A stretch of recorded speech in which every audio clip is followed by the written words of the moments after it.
কবর বড় কঠিন একটি জায়গা। নবীজি সাল্লাল্লাহু আলাইহি ওয়াসাল্লাম বলেছেন, প্রতিটি মানুষের জন্য প্রথম ঘাঁটি হলো অন্ধকার কবর। ওই কবরে যাইয়া যে নাজাত পেয়ে যাবে, বাকি ঘাঁটিগুলো তার জন্য সহজ হয়ে যাবে। আর যদি কেউ ধরা পড়ে যায়, বাকি ঘাঁটিগুলো তার জন্য অনেক কঠিন হয়ে যাবে। তো প্রিয় নারীর দল, আজকের ভিডিও থেকে এই 6টি দোয়া সুন্দরভাবে শিখে নিন, পরবর্তী সময়ে যেন আপনি সব সময় পাঠ করতে পারেন। এবং যে ব্যক্তি এই 6টি দোয়া প্রত্যেক ফরজ নামাজের পর পাঠ করবে, আল্লাহ রাব্বুল আলামিন তাকে অবশ্যই কবরের কঠিন আযাব থেকে বাঁচিয়ে দেবেন ইনশাআল্লাহ। নবীজি তার আদরের মেয়ে ফাতিমা রাদিয়াল্লাহু তাআলা আনহাকে ডেকে ডেকে বললেন, ও ফাতিমা, তুমি নিজেকে নিজে জাহান্নামের আগুন থেকে বাঁচাও। ও ফাতিমা, ওই গহীন কবরে যাইয়া যদি তুমি এই পরিচয় দাও যে আমি নবীজি সাল্লাল্লাহু আলাইহি ওয়াসাল্লামের আদরের মেয়ে, এই পরিচয়ে কিন্তু কোনো কাজে আসবে না। ফাতিমা, সেই কবরে যাওয়ার পূর্বে নিজেকে নিজে জাহান্নামের আগুন থেকে বাঁচাইয়া যাইও, অর্থাৎ নেক আমল করে যাইও। তো নবী যদি নবীজির প্রিয় মেয়ে ফাতিমা রাদিয়াল্লাহু তাআলা আনহার ব্যাপারে এমন কঠিন কথা বলতে পারে, আমাদের ব্যাপারে নবীজি কেমন কঠিন হবে?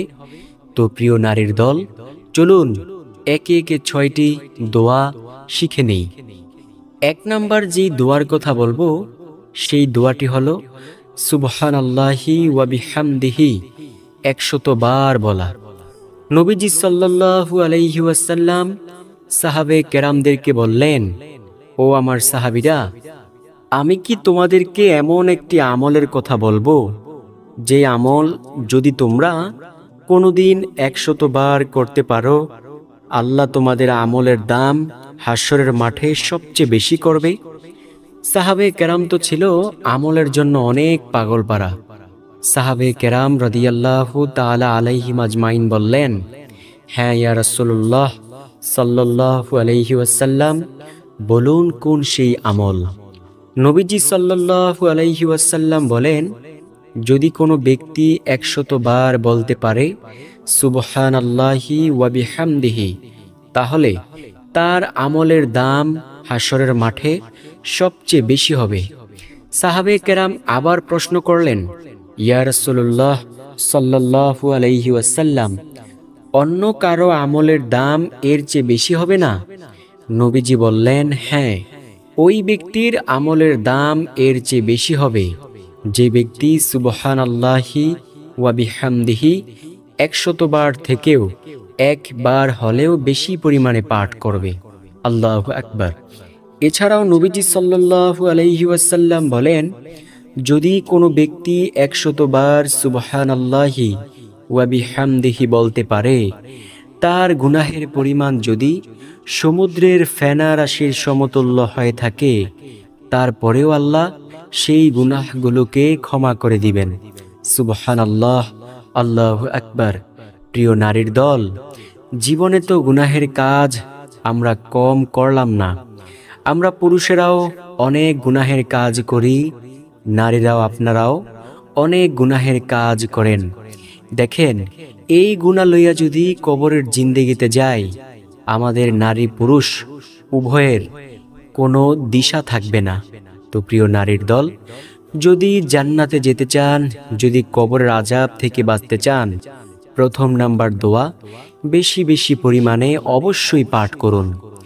দ্বিতীয় নাম্বার যেই দোয়ার কথা বলবো, সেই দোয়াটি হলো, নবীজি সাল্লাল্লাহু আলাইহি ওয়াসাল্লাম বলেন, ও আমার সাহাবীরা শোনো, আমি তোমাদেরকে এমন একটি দোয়ার কথা শিখিয়ে দেই, যদি তোমরা এই দোয়াটা কোনো দিন 100 বার বলতে পারো, ওই দিন আল্লাহর আদালতে তোমাদের চেয়ে ভালো আমলকারী আর কেউ হবে না। সুবহানাল্লাহ। প্রিয় নারীর দল, চলুন একটু শিখে নেই। সেই দোয়াটি হলো, লা ইলাহা ইল্লাল্লাহু লাহুল মুলকু ওয়া লাহুল হামদু ওয়া হুয়া আলা কুল্লি শাইইন কদির। নবীজি সাল্লাল্লাহু আলাইহি ওয়াসাল্লাম বলেন, যদি কোনো ব্যক্তি 100 বার পাঠ করতে পারে এই দোয়া, ওই দিন আল্লাহ তাআলার আদালতে তার চেয়ে বেশি আমলকারী কেউ হবে না। সুবহানাল্লাহ। সেই দোয়াটি আবার বলে দিচ্ছি, লা ইলাহা ইল্লাল্লাহু লাহুল মুলকু ওয়া লাহুল হামদু ওয়া হুয়া আলা কুল্লি শাইইন কাদির। দ্বিতীয় নাম্বার দোয়া এটা। তৃতীয় নাম্বার যেই দোয়ার কথা বলবো সেই দোয়াটি হলো, নবীজি সাল্লাল্লাহু আলাইহি ওয়াসাল্লাম বলেন, তোমরা বলিও রদিতু বিল্লাহি রাব্বা ওয়া বিল ইসলামি দীনা ওয়া বিমুহাম্মাদিন সাল্লাল্লাহু আলাইহি ওয়াসাল্লামা নাবিয়্যা ওয়া রাসূলা। নবী বলেন, আমি আল্লাহ তাআলাকে রব হিসেবে, ইসলামকে ধর্ম হিসেবে, নবী মুহাম্মদ সাল্লাল্লাহু আলাইহি ওয়াসাল্লামকে নবী ও রাসূল হিসেবে পেয়ে সন্তুষ্ট। নবী বলেন, এই কথাগুলো যে বলতে পারবে তার জন্য আল্লাহ তাআলার জান্নাত অবধারিত হয়ে যাবে। সুবহানাল্লাহ। প্রিয় দর্শক, প্রতিটি মানুষকে মৃত্যুর পর যখন সে কবরে যাবে, 3টি প্রশ্ন করা হবে। তোমার রব কে? তোমার ধর্ম কি? তোমার নবী কে? সে যদি 3টি প্রশ্নের উত্তর সুন্দরভাবে দিতে পারে, আল্লাহ তার সাথে ভালো ব্যবহার করবেন। যদি সে 3টি প্রশ্নের উত্তরের মধ্যে একটি হলেও মিস করে, তারপরেও তাকে জাহান্নামে চলে যেতে হবে। তাই প্রিয় নারীর দল, এই দোয়া অবশ্যই পাঠ করুন।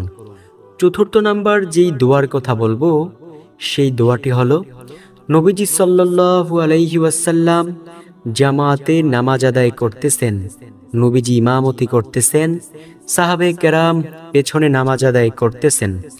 নবীজি রুকুতে গেলেন, রুকুতে গিয়ে সোজা হয়ে দাঁড়াইলেন। নবীজি বললেন, সামি আল্লাহু লিমান হামিদা। সবাই বলল, রব্বানা লাকাল হামদ। শুধু একজন সাহাবী একটু ব্যতিক্রম বলল। সে বলেছিল, রব্বানা লাকাল হামদ হামদান কাসীরান তাইয়্যিবান মুবারাকান ফীহি। নবীজি নামাজ শেষ করলেন। নামাজ শেষ করিয়ে সবাইকে জিজ্ঞেস করলেন, এই বাড়তি কথাগুলো কি বলেছ? এক সাহাবী ভয়ে ভয়ে উত্তর দিল, ইয়া রাসূলুল্লাহ সাল্লাল্লাহু আলাইহি ওয়াসাল্লাম, এই বাড়তি কথাগুলো আমি বলেছি। কেন? কোনো সমস্যা হবে নবী? নবীজি সাল্লাল্লাহু আলাইহি ওয়াসাল্লাম বলেন, আমি যা দেখি তুমি তা দেখো না, আমি যা শুনি তোমরা তা শোনো না। আমি দেখলাম তুমি যখন এই বাড়তি কথাগুলো বলেছ, আল্লাহ তাআলার রহমতের ফেরেশতারা প্রতিযোগিতা করতেছিল কে কার আগে তোমার আমলনামায় নেক লিখবে। সুবহানাল্লাহ। তাই প্রিয় নারীর দল, যখনই রুকুতে যাবেন, রুকু থেকে সোজা হয়ে দাঁড়াইবেন, সামি আল্লাহু লিমান হামিদা বলে দাঁড়াইবেন। এরপর বলবেন, রব্বানা লাকাল হামদ হামদান কাসীরান তাইয়্যিবান মুবারাকান ফীহি। ইনশাআল্লাহ আল্লাহ তাআলার রহমতের ফেরেশতারা প্রতিযোগিতা করবে কে কার আগে আপনার আমলনামায় নেকি লিখবে। সুবহানাল্লাহ। পঞ্চম নাম্বার যেই দোয়ার কথা বলবো সেটা হলো, রব্বিগফিরলি ওয়া আতুবু আলাইয়া ইন্নাকা আনতাত তাওয়াবুর রহিম। আমি আবার বলছি, রব্বিগফিরলি ওয়া আতুবু আলাইয়া ইন্নাকা আনতাত তাওয়াবুর রহিম। নবীজি সাল্লাল্লাহু আলাইহি ওয়াসাল্লাম বলেন, যে ব্যক্তি ইস্তেগফারের আমল বেশি বেশি পরিমাণে করবে, আল্লাহ তার সব বিপদ আপদ, বালা মুসিবত দূর করে দিবেন। এছাড়াও নবীজি সাল্লাল্লাহু আলাইহি ওয়াসাল্লাম বলেন, ও আমার উম্মতেরা শোনো, তোমরা বেশি পেরেশানিতে আছো, কোনো টেনশনের কারণ নেই। ইস্তিগফার করতে থাকো, আল্লাহ তোমাদের পেরেশানি সব কিছু দূর করে দেবেন। নবীজি আরো বলেন, যে ব্যক্তি বেশি বেশি পরিমাণে ইস্তিগফারের আমল করে, আল্লাহ তার গুনাহগুলো ক্ষমা করে দেন। সুবহানাল্লাহ। প্রিয় নারীর দল, জীবনে গুনাহের কাজ আমরা পুরুষেরাও কম করি নাই, আপনারা নারীরাও কম করেন না। নবী যখন এই মেরাজে গিয়েছেন, জাহান্নামকে ঘুরে ঘুরে দেখেছেন। নবীজি জাহান্নামের মধ্যে দেখলেন পুরুষের তুলনায় নারীদের সংখ্যা অনেক বেশি। নবীজি সাল্লাল্লাহু আলাইহি ওয়াসাল্লাম দুনিয়ায় আইসা সব সাহাবায়ে কেরামদেরকে সতর্ক করলেন, ও সাহাবায়ে কেরাম শোনো, আমি যখন মেরাজে গিয়েছিলাম জাহান্নামকে ঘুরে ঘুরে দেখেছি। আমি দেখলাম জাহান্নামের মধ্যে নারীদের সংখ্যা অনেক পরিমাণে বেশি পুরুষের তুলনায়। ও নারীর দল, সতর্ক হয়ে যান, আল্লাহ তাআলা আপনাকে অবশ্যই জাহান্নামের আগুন থেকে বাঁচিয়ে দিবেন। জাহান্নামের আগুন 1 সেকেন্ড সহ্য করতে পারবে না, কোনো পুরুষও পারবে না, কোনো নারীও পারবে না। নবী বলেন, জাহান্নামের আগুন যদি শরীরের একটা নির্দিষ্ট জায়গায় লাগে, ধরুন নখের কোনায়ও লাগলো, এই তাপে সারা শরীর ভুনা হয়ে যাবে, মাথার মগজগুলো টকবক টকবক করতে থাকবে, মনে হয় যেন চক্ষু দুইটা বন্ধ করলে আগুনের ঝলসানো চোখের মাধ্যমে দেখি। প্রিয় নারীর দল, এই আমল করার চেষ্টা করুন। সর্বশেষ নাম্বার যেই দোয়ার কথা বলবো, সেই দোয়াটি অনেক বেশি দামি, আর সেই দোয়াটি হলো রব্বানা ফাগফির লানা যুনুবানা ওয়া কাফির আন্না সাইয়্যাতিনা ওয়া তাওয়াফানা মাআল আবরার। আমি আবার বলছি, রব্বানা ফাগফির লানা যুনুবানা ওয়া কাফির আন্না সাইয়্যাতিনা ওয়া তাওয়াফানা মাআল আবরার। প্রিয় নারীর দল, এই 6টি দোয়া ও আমল বেশি বেশি করে আল্লাহর কাছে পরিপূর্ণভাবে হিদায়াত কামনা করবেন। হিদায়াতের জিন্দেগি লইয়া কবরে যাইতে পারলে কবরের জীবনটা সুখময় হয়ে যাবে ইনশাআল্লাহ। যদি ভালো লাগে ভিডিওটি, আপনাদের যারা প্রিয়জন আছে তাদের কাছে শেয়ার করতে ভুলবেন না।